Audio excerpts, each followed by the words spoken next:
하여 주시옵소서. 예수님 이름으로 기도드립니다. 아멘. 오래된 서류를 정리하다 보니까 제 목사 안수식 예배 순서지가 끼어 있더군요. 날짜를 보니 2003년 9월 9일이었습니다. 저도 모르는 사이에 20년이 지났습니다. 목사 안수 받은 지 20년, 그 20년 동안 설교를 했으니 얼마나 많이 했겠습니까? 대충 생각해 보니까 주일 설교만 한 1000번이 되는 것 같습니다. 그리고 수요 예배, 새벽 예배, 기타 등등 다 따지면 10,000번은 하지 않았을까? 1만 번의 법칙이라는 게 있지 않습니까? 뭐든지 10,000번만 하면은 전문가가 된다 그러던데 설교는 왜 그러지 못하는지 참 궁금합니다. 여전히 힘들고 어렵습니다. 물론 익숙해지기는 하지만 여전히 이 자리에 서면 두렵고 떨리는 마음을 금할 수가 없어요. 특히 어려운 것은 시선 처리입니다. 말씀 전하면서 어디를 봐야 되나, 제가 종종 여기도 보고 저기도 보고 그러시는 거 여러분 느끼실 겁니다. 어느 설교 잘하시는 목사님은 그러시더군요. 설교를 할 때 한 사람 한 사람 눈을 봐야지만 효과가 있다, 그게 좋은 설교다 그러는데, 그러려니까 저도 쑥스럽고 혹 제 시선과 여러분의 시선이 만나기라도 하면은 불편해 하실 것 같기도 하고 해서 민망하기도 합니다. 어느 분이 예배 후에 오셔서 그렇게 말씀하시더라고요. 목사님, 어떻게 아셨어요? 아니, 뭘 말씀입니까? 여쭤봤더니만 그러시더군요. 제가 오늘 교회 오면서 화가 많이 났거든요. 남편이 속을 썩여서 한바탕 하고는 제 원수, 저 원수 누가 안 잡아가나 그러면서 교회 왔는데, 아니 목사님이 자꾸 저를 바라보시면서 그러셨지 않습니까? 원수를 사랑하라고 말입니다. 그래서 제가 회개했답니다 그러시는 거예요. 아니, 제가 그분이 부부싸움 하신 것을 어떻게 알겠어요? 그냥 성경 말씀 전했는데 제 시선이 자꾸 본인을 향했다 그러니까 아니 억울하기도 하고 또 한편으로는 감사하기도 했습니다. 주님이 그런 마음을 주신 게 아니겠어요? 그날따라 우연이든 아니든 저와 그 집사님의 눈이 슬쩍이라도 마주쳤기 때문에 그런 감동을 주신 게 아닌가. 그게 하나님의 능력이고 하나님의 섭리구나라고 생각을 한 적이 있었습니다. 그렇습니다. 시선은 눈의 길을 의미하지만 또한 그 시선을 통해서 우리는 관심을 표하기도 하고 마음을 전하기도 하며 그 시선을 통해서 깨닫기도 합니다. 오늘 본문에도 두 사람의 시선이 마주침으로 한 사람이 큰 깨달음을 얻게 되었습니다.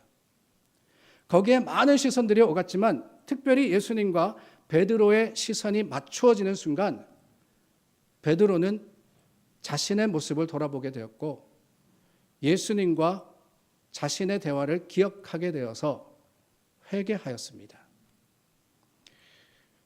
사람들은 무언가를 늘 바라보며 살아가고 있습니다. 그것이 눈에 보이는 것일 수도 있고 눈에 보이지 않는 추상적인 것일 수도 있습니다. 사람의 인생은 무엇을 바라보며 살아가느냐, 거기에 달려있다 해도 과언이 아닌 것 같습니다. 왜냐하면 무엇을 바라보느냐에 따라 삶의 태도가 달라지기 때문에 그렇습니다.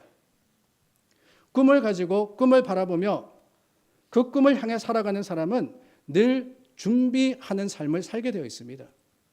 언젠가는 내가 이루어야겠지라는 그 마음을 가지고 살아가더라는 거예요. 돈을 바라보며 살아가는 사람은 돈을 버는데 모든 삶의 초점이 맞춰져 있습니다. 그래서 조금 벌면 좋아하고 조금 잃으면 슬퍼하는 그런 삶을 살게 되어 있습니다. 부정적인 마음을 가지고 바라보는 시선은 늘 부정적인 결론을 가져올 수밖에 없고, 반면에 긍정적인 마음의 약속을 바라보고 살아가면은 반드시 감사의 결과를 가져오게 되어 있는 겁니다. 그렇다면 여러분, 오늘 저와 여러분들의 시선은 어디를 향하고 있습니까? 그런데 여러분, 그거 아십니까? 주님의 시선은 우리를 향하고 있다라는 사실 말입니다. 우리의 시선이 주님의 시선과 만나 우리의 마음이 주님의 마음이 되는 그런 오늘이 될 때 바로 그곳에 하나님의 주시는 약속의 풍성함이 있고 바로 그것에 주님의 주시는 은혜의 자랑이 있게 되는 것을 믿으시기를 바랍니다.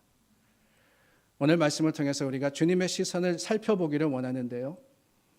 지난주 나눈 말씀에 베드로로 인한 작은 소동이 있었지만 결국 예수님은 하나님의 뜻을 이루고자 무리들에게 잡히셨습니다. 그들이 예수님을 결박하여 끌고 대제사장의 집으로 갑니다. 마태복음에 보니까 거기엔 이미 당시 대제사장이었던 가야바와 서기관들과 장로들이 모여 있었다라고 했습니다. 이미 예수님을 끌고 와서 재판할 준비를 하고 있었던 거예요. 이들은 예수님을 죽이려고 계획하고 있었고 마침내 그 계획을 이루게 된 겁니다. 이스라엘의 종교, 정치 지도자들과 그 소문을 들은 사람들 다 모여들어서 무슨 일이 벌어지는지 바로 그 현장에서 예수님을 바라보고 있었습니다. 그런데 여러분, 바로 그 자리에 멀찍이 주님을 뒤따르는 사람이 있었죠.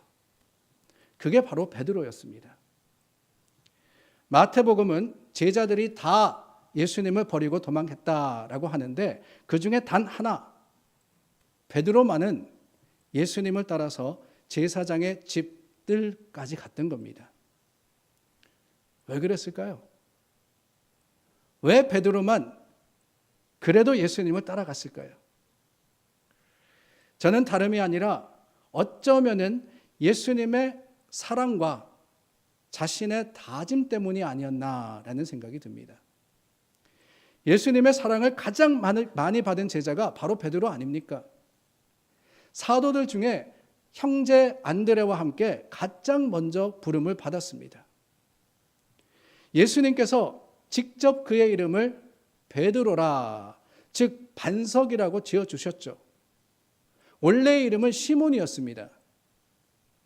그뿐만 아니라 예수님이 어디 가시든 다른 제자들은 몰라도 꼭 베드로는 데리고 다니셨어요. 변화산에 올라가셔서 그 모습이 바뀔 때도 그 자리에 베드로가 있었습니다. 야이로의 딸을 살릴 때도 베드로와 함께 가셨어요. 겟세마네에도 항상 베드로와 함께 하신 것, 그게 예수님이 그를 아끼신 모습이었습니다. 그런 사랑을 받았으니 베드로도 어떻게 합니까? 늘 주님 가까이 했죠. 겟세마네로 가시기 전에 예수님께서 제자들이 다 나를 버리고 도망할 것이다 라고 하셨을 때 베드로만은 저는 절대 그러지 않을 겁니다 라고 장담했습니다. 이전에도 예수님과 늘 함께했고 앞으로도 예수님을 떠나지 않겠습니다 라고 했던 거예요. 그만큼 예수님을 사랑했기 때문에. 네가 나를 3번 부인하리라 하셨을 때도 다시 한번 말합니다.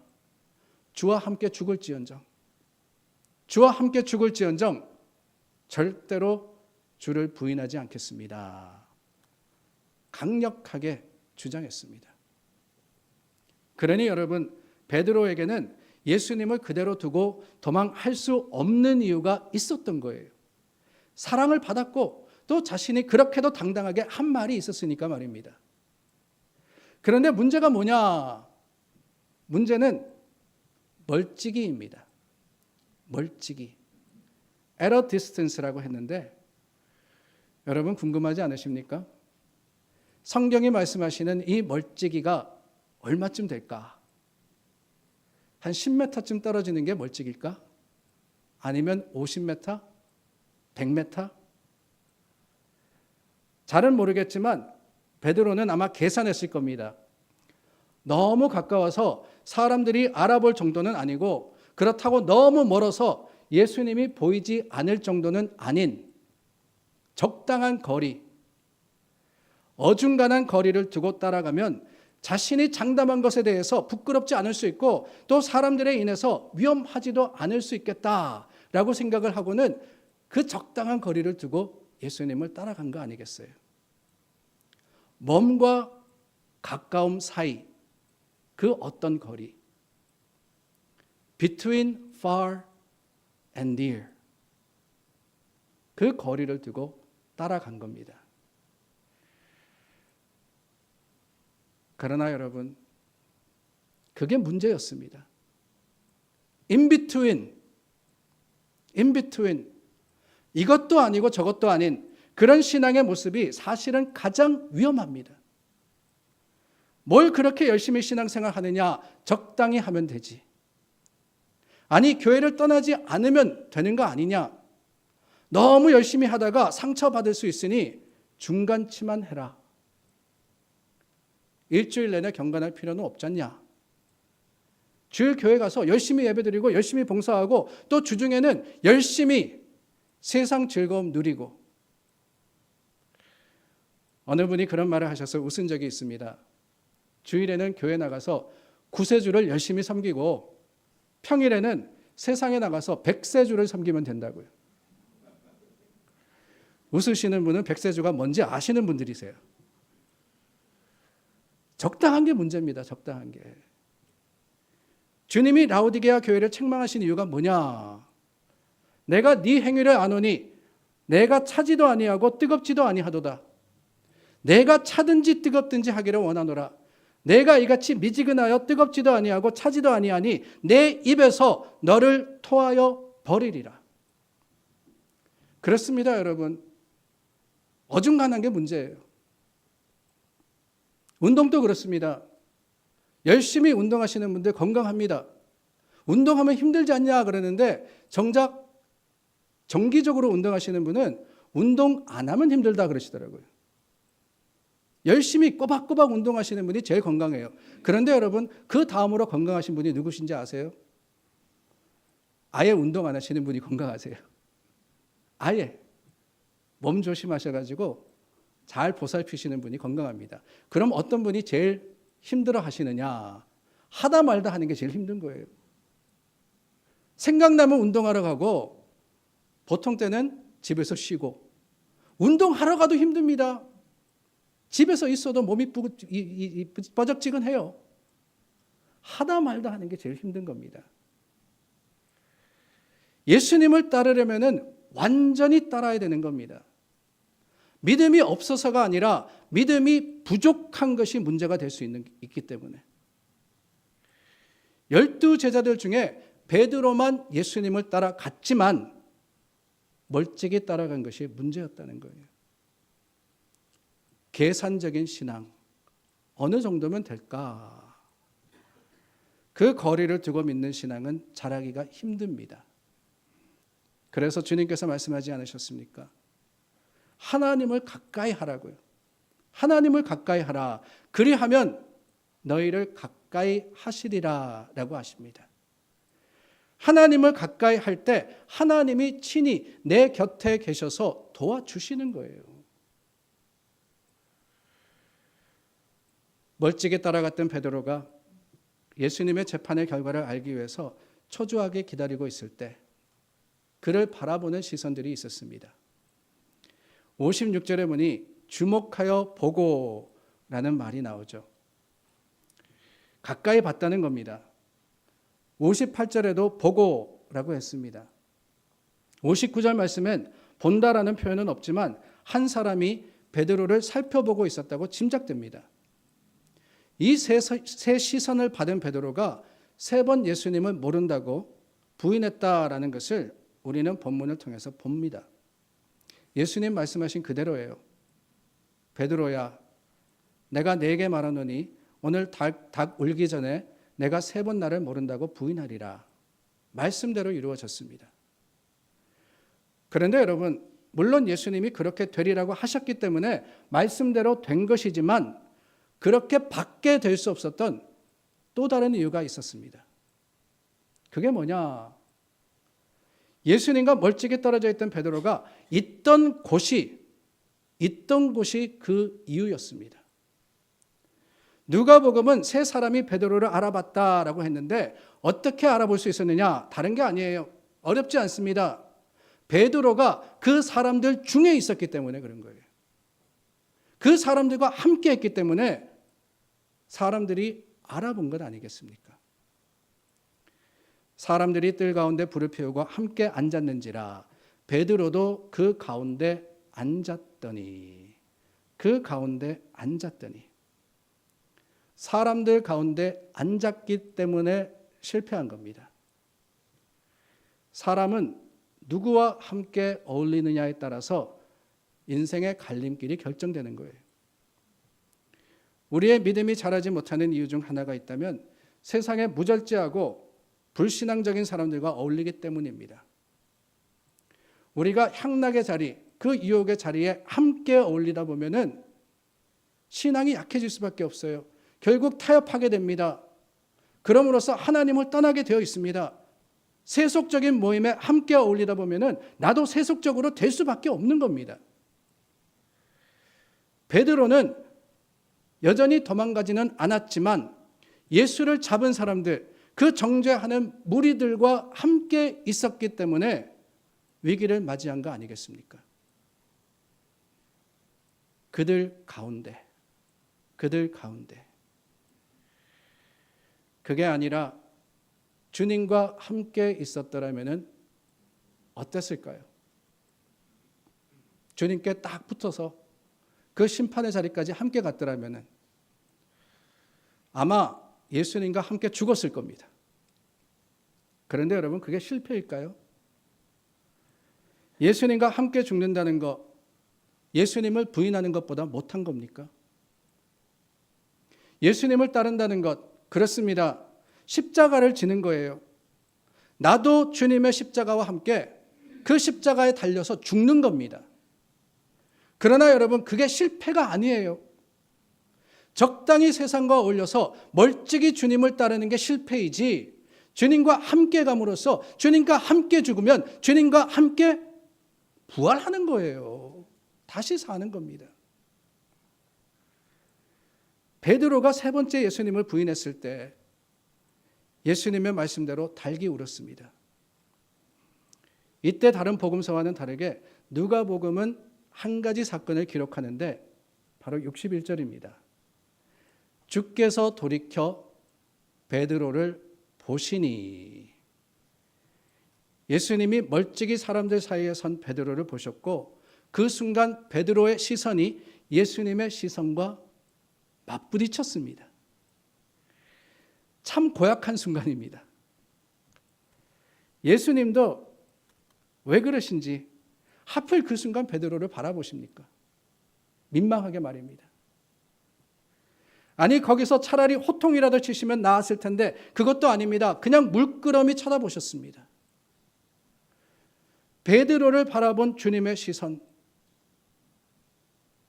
거기에 담긴 주님의 마음이 무엇이었을까요? 그를 책망하시는 것이었을까요? 거 봐라, 내가 그러지 않았느냐? 저는 아니라고 생각합니다. 저는 오히려 그 눈은 사랑과 긍휼의 눈이었다고 믿습니다. 긍휼이라는 것이 무엇입니까? 긍휼은 그 사람의 처지가 불쌍하고 딱해서 애가 끓고 애가 타는 사랑의 심정을 의미합니다. 영어로는 compassion이라고 그러죠.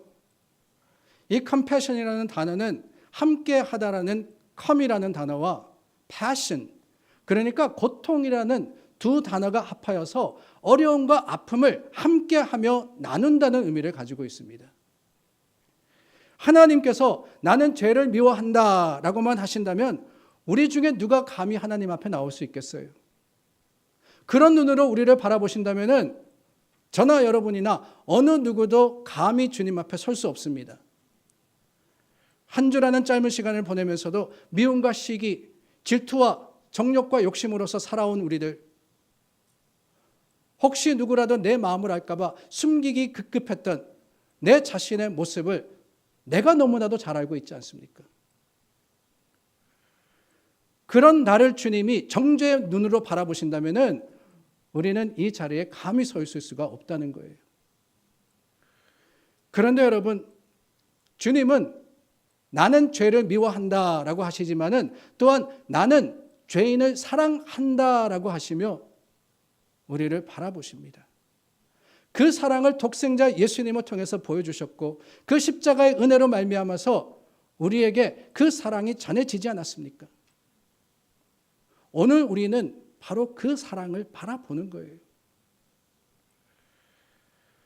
오늘도 나를 바라보는 주님의 시선이 있습니다. 그렇습니다. 주님은 처음부터 지금까지 우리를 바라보고 계십니다. 천지를 창조하실 때 뭐라고 하셨어요? 하나님이 보시기에 좋았더라 그랬거든요. 보시기에 좋았더라 그랬어요. 하나님의 형상으로 인간을 만드시고 그 코에 생기를 불어넣으신 다음에는 뭐라고 하십니까? 하나님 보시기에 선하고 좋았더라라고 말씀을 하셨습니다. 베드로도 마찬가지입니다. 요한복음 1장 42절에 예수님께서 제자들을 부르시는 일을 기록하면서 베드로의 형제 그 안드레가 베드로를 데리고 예수님께로 왔을 때 예수께서 보시고 가라사대 내가 요한의 아들 시몬이니 장차 개바라 하리라 하시니라 라고 기록을 했습니다. 첫 순간에서부터 예수님 십자가의 죽음의 순간에 이르기까지 주님은 베드로를 바라보신 거예요. 그 주님의 시선과 베드로의 시선이 만날 때 거기 은혜가 있었고 거기 변화가 있었습니다. 사랑하는 여러분, 지금도 주님은 우리를 바라보고 계십니다. 사랑의 눈으로, 긍휼의 눈으로 우리를 불쌍히 여기시기 때문에 지금 저와 여러분들을 바라보시는 그 주님의 마음이 얼마나 감사한지요. 그 시선을 우리가 바라볼 수 있기를 원합니다. 하나님 눈길 머무신 곳이라는 제목의 찬양이 있습니다. 가사가 너무 좋아 여러분들과 함께 나눕니다. 하나님 눈길 머무신 곳, 그곳에 내 눈 머물고 하나님 손길 닿으신 곳, 그곳에 내 손 닿으리. 하나님 마음 두신 그곳, 그곳에 내 마음도 두고 하나님 계획하신 그곳, 그곳에 내 삶 드리리. 나 경배합니다 주님, 주님만 닮게 하소서. 나 예배합니다 주님, 주님만 쫓게 하소서. 주님의 시선에 나의 시선을 맞추기를 원합니다. 주님의 시선이 닿는 그곳에 내가 있기를 원합니다. 주님께서 우리에게 주시는 그 사랑의 마음을 내가 받아 전하기를 원합니다. 이 사순절을 지나면서 주님을 바라보시고 주님을 쫓아가시는 여러분들이 되시기를